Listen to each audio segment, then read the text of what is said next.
Now, listen, you guys, Doja Cat is out there claiming to be hacked after obviously making a couple of tweets about the Nicki Minaj as well as Iggy Azalea. Now, we're going to be talking about Cousin Sloth and, her relationship with Lil Wayne, okay? We're also going to be discussing about this entire situation with Bongo Two.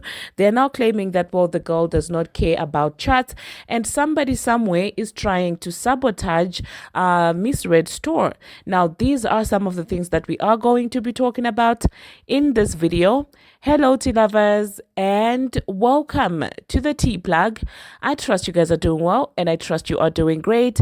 Personally, I am doing great. You guys, I am doing extremely amazing. And without further ado, let us dive straight into today's tea. Another day, another female rapper getting hacked and claiming. And the first thing that the hackers actually talk about is none other than Nicki Minaj. Now, yesterday, it seems like Doja Cat's account tweeted. Now I'm saying Doja Cat's account because she's now claiming that it's not her. So they basically said, where you at, boo, at Nicki Minaj, all right?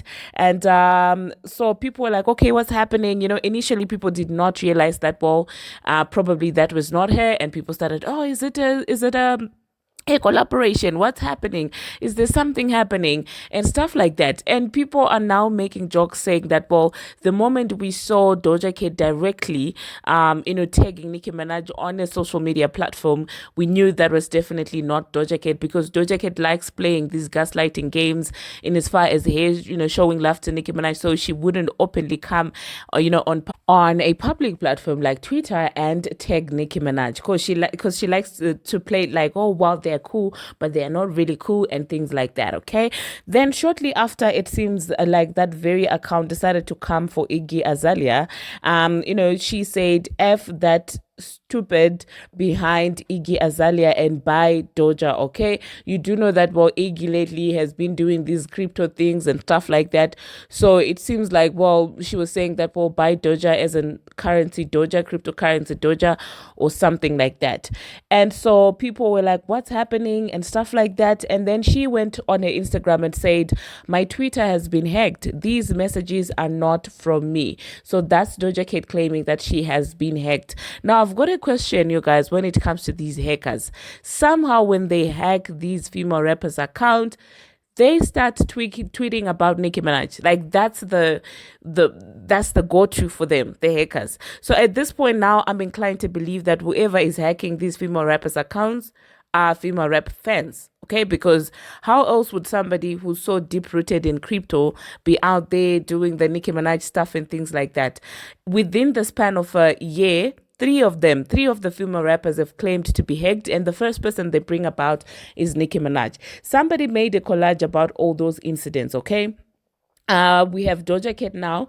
We have Flo Milli at some point. Flo Milli got hacked and said, Nicki Minaj is a B. She won't pull up to my what. And up to this day, Flo Milli has not said, you guys, I'm sorry, I got hacked. My apologies to Nicki Minaj or anything like that. No, nothing like that. Cousin Sloth did the very same thing. She said, Nicki loves me and I love her too. She does talk too much though. And then the following day, she woke up saying that she got hacked. So then bring up Nicki Minaj constantly, for me, it's going to be very questionable for me. Like, what is happening? Okay.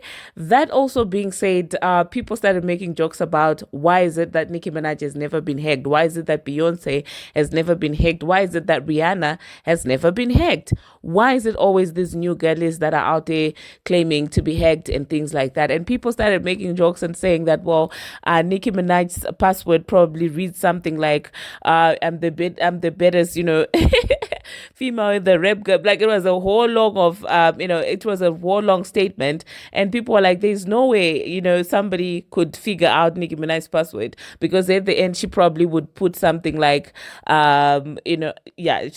said, I found the tweet. They said, no, because the password probably some ish like, oh, these bees is my son's Southside Jamaica Jamaica Queens Barbz 2022, and I was laughing so hard. I was like, you guys stay, the Barbz really be playing with Nicki Minaj, okay? So yeah, let me know what you think about this entire Hey King situation. Are you buying into it, or do you think that, well, that's another attention seeking ploy if somebody has got something that is coming out, okay? The next thing that we are going to talk about, you guys, Cousin Sloth. It seems like Cousin Sloth all of a sudden has got a very, very tight relationship with Lil Wayne. So what happened is that you guys do know that Cousin Sloth was all over the place when they went to that Michael Rubin party, and she was networking as much as she could. I mean, I'm thinking that's probably what your Gotti expected her to do. And so she also took pictures with Lil Wayne and stuff like that. And Weezy in an interview said that, well, the only person who came up to him is Cousin Sloth.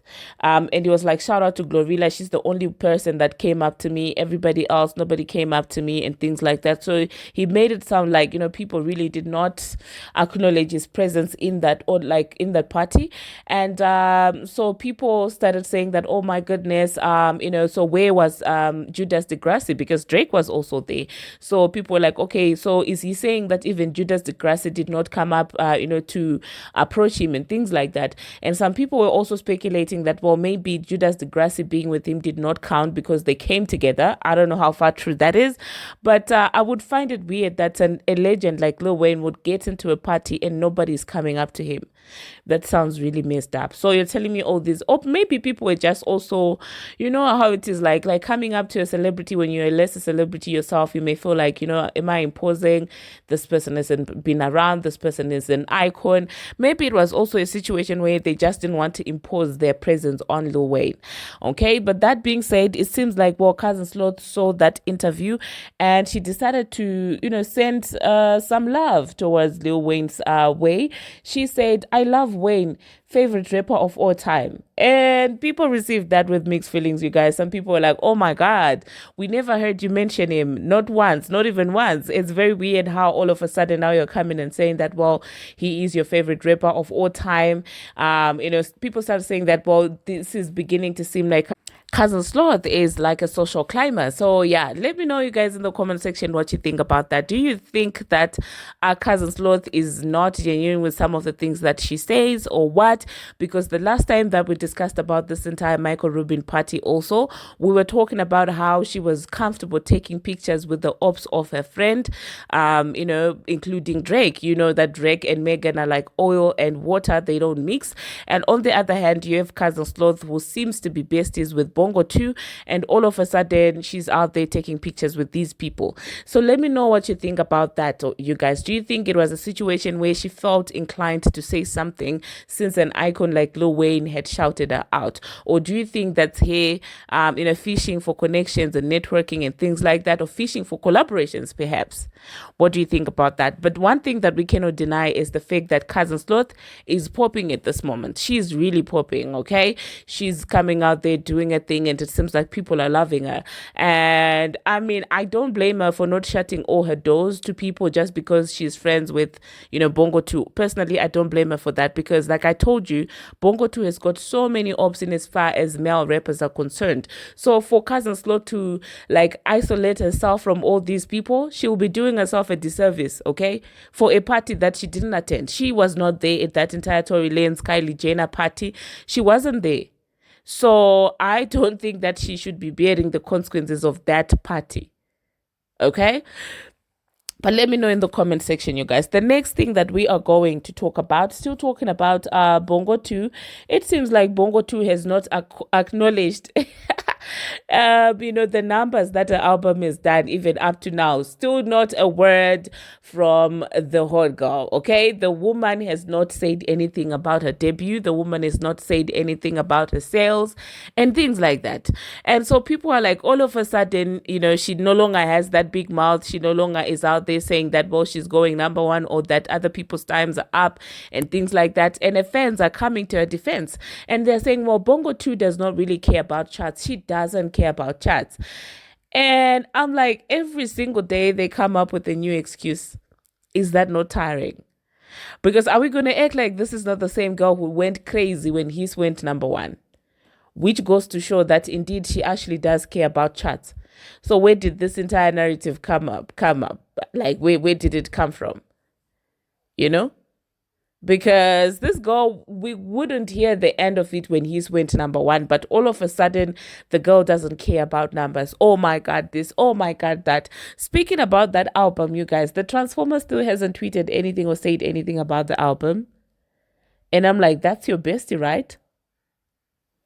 And now I see why the botties are made at the body gang, because it seems like by the Transformer not openly acknowledging or saying anything about the album, she's indirectly telling her fans that, what, it is what it is. It is not our job to go out there and stream. And the fans, acted accordingly because, their favorite did not say, well, did not co-sign the album publicly. And so the fans acted accordingly, did not help them in a stream or buy her music. And now the botties are mad. I can't wait to see how the bodies are going to act when the Transformer finally drops, her album, the one that's never coming. According to Ali, it's going to be called Armageddon. You guys are insane, honestly. The next thing that we are going to be talking about, you guys, we're going to talk about Miss Red. Something fishy seems to be happening in female rap and these tours. Now, the last time that I spoke to you, I spoke about, Miss Red's tour. People were alleging that, well, it's going to get cancelled because it's not doing very well and things like that. And it seems like that all is heresy, you guys. Miss Red is not here for it, and she was out there shutting down all these rumors. She quoted that particular account and said, and that's apparently or allegedly that account is owned by the other side that I will not mention. So Miss Red said, "My fans are buying tickets. We are doing just fine. We are not canceling no tour. This canceling ish is all cap." And then that was not all. She said, "I did my touring deal with a black promoter, black-owned company, AG Entertainment, and now they're playing dirty games, paying pages, spreading fake news to discourage my fans from buying tickets." And I'm just like, oh my God, what happened? Who are these people that are trying to sabotage Miss Red? Could it be the that I can't mention them by name, I don't want to catch lawsuits and stuff like that, but like it's giving me some powering touring companies are out there sabotaging her just so she won't support surpass certain people and stuff like that. And this just goes to show you how dirty the industry can become. Like these people can literally become evil, because why would they go out of their way and pay pages to disrupt this woman's tour just because she did not do her tour with one of them big touring companies that she decided to promote a black business, and now all of a sudden they're out there trying to sabotage her. Oh my God. Let me know, you guys, in the comment section what you think about that. The next thing that we're going to be talking about, you guys, Kenya Mo. Now, it seems like Bravo might actually be backtracking on them firing Kenya Mo. Now, you do know that, well, recently Kenya has been alleged to be, fired, from Bravo, and because of that entire situation. And, when the word came out, they made it seem like those were inside sources, sources close to people at Bravo and stuff like that. That's where they were that's what they were alleging.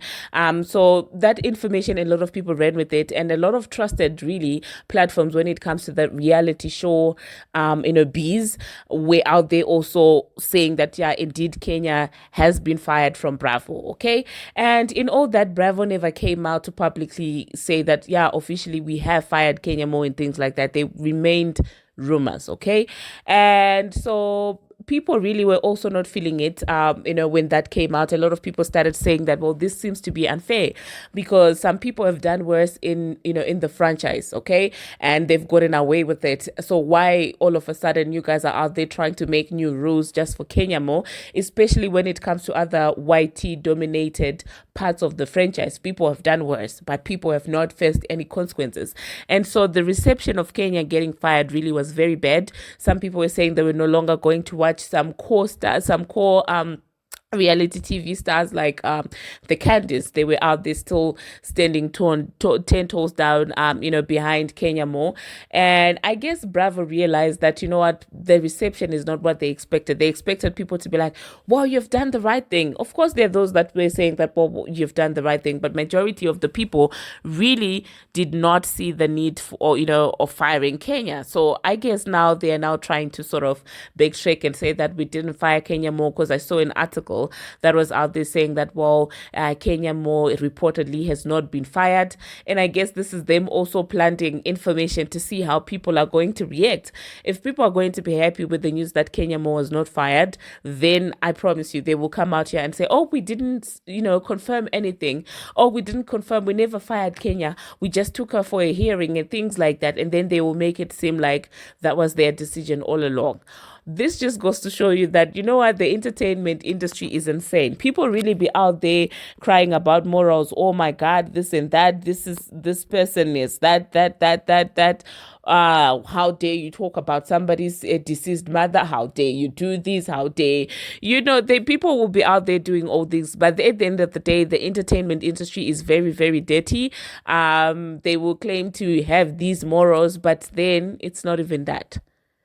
So yeah, let me know, you guys, in the comment section what you think about that.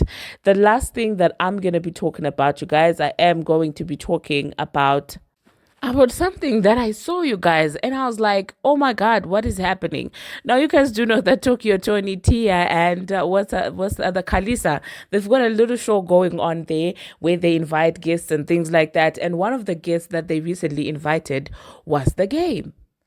And tell me why Tokyo was so very hard trying to flirt with The Game, knowing the history that is between that man and, her daughter.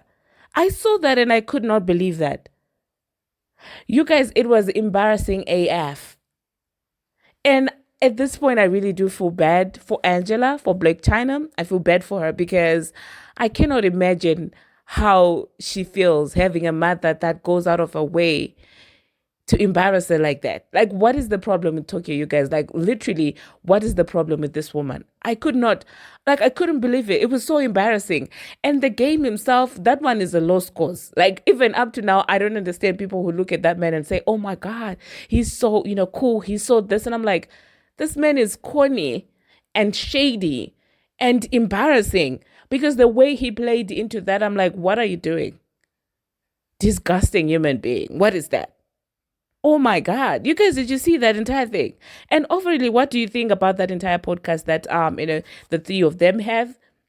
I feel like some of the episodes were really entertaining, but some of them, like this particular one, that's just, oh my God. That's just, it's just, Yo, you guys, who needs an enemy when you've got a mother like that? What are you doing with your daughter's ex, talking about all that stuff, nastiness? Anyway, you guys, let me know in the comment section what you think about that. Thank you very much, you guys, for watching. And thank you very much for making it this far. If you haven't already, what are you waiting for? Smash that subscribe button and do turn on the notification bell so that you'll be notified each and every time that I post. I post each and every single day. At least I try, except the 2 days, you guys, things have been hectic. Oh my God. I don't know what was happening with the past 2 days, but I'm hoping that I'm back now. And I appreciate all of you who have some kind words to say to me in the comment section. Thank you very much. Let us grow together. Until my next one, see you. Oh, and Mary hit the stage. I was like, oh, okay. Yeah. Shout out Glorilla, the only person who came up to me and really hollered at me. Like, you feel me? Shout out and Mary hit the stage. I was like, oh, okay. Yeah. Shout out Glorilla, the only person who came up to me and really hollered at me. Like, you feel me? Shout out and Mary hit the stage. I was like, oh, okay. Yeah. Shout out Glorilla, the only person who came up to me and really hollered at me. Like, you feel me? Shout out and Mary.